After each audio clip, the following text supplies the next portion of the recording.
Hello children, myself Abhishek Kumar Pandey.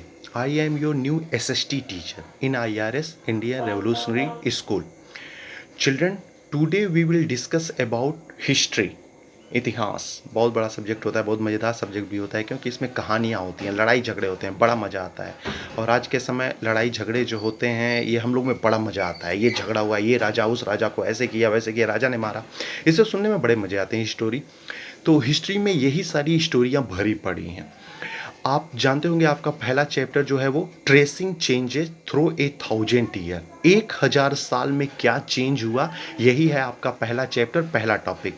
बड़ा अजीब नाम है, कुछ समझ में नहीं आया ये क्या 1000 ईयर चेंजेस, ये चैप्टर समझ में नहीं आया। तो आपको मैं बता दूं, आपने क्लास 6 में एंशियंट हिस्ट्री पढ़ा होगा। एंशियंट हिस्ट्री बड़ा मजेदार सब्जेक्ट वो भी, क्योंकि बड़े बड़े इंपर उसमें आपने पढ़ा। जहाँ पढ़ा होगा चंद्रगुप्त मौर्य के बारे में, अशोका द ग्रेट के बारे में, इंडिया का सबसे बड़ा इंपर। बहुत अच्छे अच्छे टॉपिक, वैदिक, हड़प्पा, मौर्य, गुप्ता, पोस्ट मौर्य, पोस्ट गुप्ता, बहुत सारे टॉपिक आपने पढ़ा वहाँ पे। बड़ा मज़ेदार टॉपिक भी रहा, इसको पढ़ने में बड़ा मज़ा भी आया होगा। तो आपको मैं बता दूं, जहाँ एंशियंट आपका ख़त्म होता है, आपने लास्ट टॉपिक पढ़ा होगा post Guptas period. Post Guptas period जहाँ पे ख़त्म हुआ, उसके बाद आपका मेडिवल हिस्ट्री का स्टार्टिंग हो गया।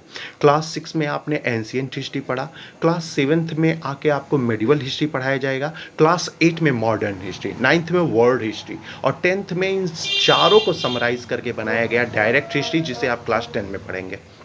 तो ये चार हिस्ट्रियां हैं जिसे क्लास 10 में एक साथ मर्ज करके पढ़ा जाएगा।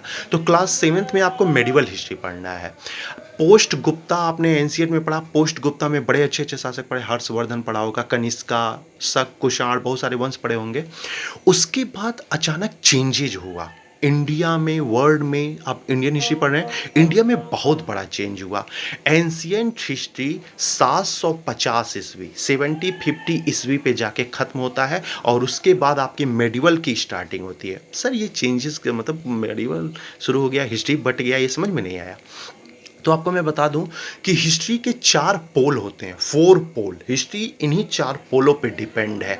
अगर कोई इंपरर, कोई किंग इन चारों पोलों को बदल के रख दे, तो समझिएगा एक नया इतिहास लिखा जाता है। पोस्ट गुप्ता के बाद महमूद गजनबी, मोहम्मद गोरी, इन सब ने बदला है चारों पोल को। पॉलिटिकल, इकोनॉमिकल, सोशल, कल्चरल, इन चारों पोलों को बदल कर रख दिया, और एक नया हिस्ट्री स्टार्ट हुई, और वही हिस्ट्री है आपकी मेडिवल, जो चलेगा सीधे आपका 1750 में, क्योंकि 1757 में होगा बैटल ऑफ प्लासी, और इतिहास एक बार फिर बदलेगा, क्योंकि अब इतिहास में राज करेंगे ब्रिटिश, और तोड़ के रख देंगे चारों पोल को, फिर वो बनेगा मॉडर्न हिस्ट्री। तो इस प्रकार हिस्ट्री को बांटने का यही तरीका है कि अगर कोई शासक चारों पोल, पूरे एस्पेक्ट में, ये नहीं कि अपने राज्य में ना, पूरे एस्पेक्ट में, पूरे भारत में अगर इन चारों पोल को चेंज कर दिया, तो समझिएगा एक नया इतिहास लिखा जाता है। आपने पढ़ा होगा क्लास 6 में ही, आपको पढ़ाया होगा, महमूद गजनबी के बारे में आया था, भारत में 18 टाइम्स अटैक किया, 18 बार भारत को उसने लूटा, यहाँ के खजाने को। इसी में आपका सोमनाथ मंदिर को भी लूटा था, बहुत ज़्यादा धन यहाँ से ले गया सेंट्रल एशिया में। तो वो जब गया, उसके बाद उसी के आगे मोहम्मद गोरी आया भारत में, वो भी सेंट्रल एशिया से आया। लेकिन अच्छी बात ये थी, मोहम्मद गोरी ने भारत को लूटा नहीं, बल्कि भारत में खुद अपना एक रिजाइम स्टैब्लिश किया, और वही रिजाइम भविष्य में आपका बनेगा दिल्ली सल्तनत। आगे आपको पढ़ाऊंगा दिल्ली सल्तनत, मुगल, मराठा, बड़ी टॉपिक पढ़ाऊंगा। ये सब जो समय होगा ना, वो 750 ईस्वी से लेकर 1750 ईस्वी का है, लेकिन पहले चैप्टर में आपका उसी को समराइज करके दे दिया गया कि आखिर 1000 साल में क्या चेंजेज हुए भारत में। तो फर्स्ट चैप्टर में पहले उसको डिस्क्राइब किया है, उसके आगे आपके चैप्टरों में उसको एक्सपेंड कर दिया, एक्सप्लेन कर दिया है पूरा। तो स्टार्टिंग चैप्टर में क्या चेंजेज हुए, क्या इकोनॉमिक चेंज हो गया, क्या पॉलिटिकल चेंज हुआ, क्या कल्चरल चेंज हो गया, कि एक नया इतिहास ही लिखा गया, वो डिस्कस किया जाएगा आगे के चैप्टरों में। लेकिन 1000 साल में क्या चेंजेज हुए वो हम जानेंगे यहाँ पे। क्लियर?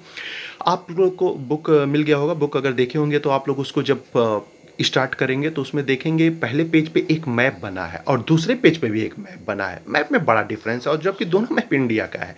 फर्स्ट मैप आप देखेंगे तो वो उल्टा बना हुआ है, मैप उल्टा है। उसे बनाया है अल-आइड्रिस्ट ने, अल-आइड्रिस्ट उसको बोलते हैं। उसने 1154 में 1154 में बनाया है इस मैप को। देख के बड़ा अजीब मैप लगता है, कुछ समझ में नहीं आता ये मैप है क्या है, कुछ समझ में नहीं आया क्या किया उसको, मैप को उल्टा बना दिया। यानी साउथ इंडिया ऊपर चला गया और नॉर्थ इंडिया तो को गायब कर दिया और साउथ इंडिया के ऊपर उसने श्रीलंका को दिखाया। साउथ इंडिया छोटा सा दिखाया है, देखिए मैप देखो, छोटा सा मैप में दिखाया है और श्रीलंका को इतना बड़ा दिखाया है कि श्रीलंका पूरे साउथ इंडिया, पूरे इंडिया से ही बड़ा है, ऐसा मैप बनाया। मैप उल्टा बनाया, बड़ा कुछ समझ में नहीं आया। लेकिन उसके नीचे एक और मैप है जिसे कार्टोग्राफर ने बनाया था 1720 में। इस मैप को देखिए और चेंजेस पता चलेगा क्या चेंज हुआ है। सिंपल उन दोनों मैप बनाए जाने के पीछे मात्र एक रीजन, चिल्ड्रन आप देखिए पिछले 600 सालों में अगर भारत इतना बदला है तो सोचिए 1000 सालों में भारत कितना बदला होगा। तो मैप बनाए जाने के पीछे ये रीजन है जो दो राइटर बनाए हैं अलग अलग समय में। एक बनाया 1154 ईस्वी में अल-आइड्रिस्ट ने और दूसरा बनाया 1720 में कार्टोग्राफर ने।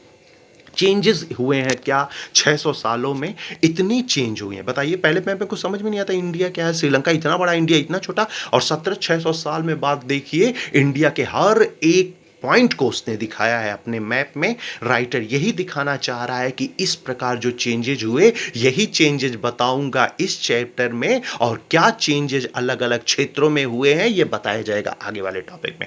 आपने कॉन्टेक्स्ट देखा ही होगा, उसमें कंटेंट में मुगल और दिल्ली सल्तनत, मराठा और सारे इकोनॉमिकल चेंजेस क्या है ये आगे वाले चैप्टर में आपको पढ़ाया जाएगा, लेकिन उसको समराइज करके पहले चैप्टर में राइटर यही बताने की कोशिश कर रहा है। क्लियर है? तो दोनों मैप बना के उसको बगल में डिस्क्राइब कर दिया है कि ये मैप बनाने के पीछे यही रीजन है कि क्या चेंजेज 600 साल में हुए, क्या चेंजेज होंगे 1000 ईयर में। आप इसमें देखिएगा, इस चैप्टर का जो पहला टॉपिक है वो टॉपिक है न्यू एंड ओल्ड टर्मिनोलॉजी, यानी हाँ नए और पुराने शब्द, ये भी शब्द भी चेंज हो गए। हाँ, शब्द वही है, उसका मीनिंग चेंज हो गया, उसका एक्सपेंशन चेंज हो गया, उसका अर्थ चेंज हो गया। ये है, वर्ड वही है लेकिन उसमें चेंजेज हो गए। ये चेंजेस क्यों हुए, किस टर्म में हुए, डिस्कस करते हैं उस पॉइंट को। आपको पता है मेडिवल हिस्ट्री के स्टार्टिंग में एक बहुत बड़ा राइटर हुआ करता, नाम है मिनाउस सिराज। कहते हैं अगर मिनाउस सिराज नहीं होता तो हमें मेडिवल हिस्ट्री के बारे में जानकारी ही नहीं होती, क्योंकि मेडिवल हिस्ट्री के स्टार्टिंग पॉइंट को लिखने वाला यही मिनाउस सिराज है। हटेगा बरनी आएगा, हटेगा अलबरूनी आएगा, अब बरूनी हटेगा अमीर खुसरो आएगा। यानी मेडाइवल हिस्ट्री में हिस्टोरियन की शुरुआत किया है मिनाउस सिराज ने। बहुत अच्छा राइटर है। अलाउद्दीन खिलजी तक वह स्टोरी, उसके आगे की भी स्टोरी कुछ बताया है उसने, जिसको आगे बरनी और अमीर खुसरो जैसे राइटर आगे बढ़ाएंगे। तो मिनाउस सिराज ने एक वर्ड यूज़ किया, हिंदुस्तान। मिनाउस सिराज 13वीं सेंचुरी में कहते हैं हिंदुस्तान ये एक ऐसा वर्ड है जिसका मतलब होता है पॉलिटिकल, राजनीतिक, यानी दिल्ली सल्तनत जहाँ तक फैला है वहीं तक हिंदुस्तान है। आज हम लोग हिंदुस्तान को क्या कहते हैं, इंडिया, इंडिया कहते हैं, लेकिन इंडिया में क्या, नॉर्थ इंडिया के साथ साथ साउथ इंडिया में आ गया। लेकिन मिनाउस सिराज ने जो वर्ड की यूज़ किया हिंदुस्तान, वो पॉलिटिकल था। उसका मतलब जहां तक दिल्ली सल्तनत वहीं तक हिंदुस्तान, बाकी कोई हिंदुस्तान नहीं। देखिए वर्ड का क्या मतलब है, उसी को बाबर ने यूज़ किया। उसने क्या किया, वही हिंदुस्तान वर्ड यूज़ किया, लेकिन अब उसका मतलब ज्योग्राफिकल था, भौगोलिक था, पॉलिटिकल नहीं। चेंज कर दिया वर्ड को। अब नॉर्थ इंडिया के साथ साथ उसने साउथ इंडिया के भी चेंजेस को कुछ लिया, कुछ राज्यों को लिया। देखो वर्ड कैसे बदल गया। पहले क्या था, उसका केवल पॉलिटिकल वर्ड था, यानी जहां तक दिल्ली सल्तनत वही हिंदुस्तान। बाबर ने क्या किया, आगे के समय में हिंदुस्तान का वर्ड नॉर्थ इंडिया है कि साउथ इंडिया के कुछ क्षेत्र, और आज हिंदुस्तान का मतलब क्या, पूरा का पूरा इंडिया, नॉर्थ से लेके साउथ तक। इस प्रकार देखिए टर्म कैसी चेंज हो गया। यही टर्म के बारे में, ऐसे एक ही एग्जाम्पल नहीं है, ऐसे बहुत सारे एग्जाम्पल हैं।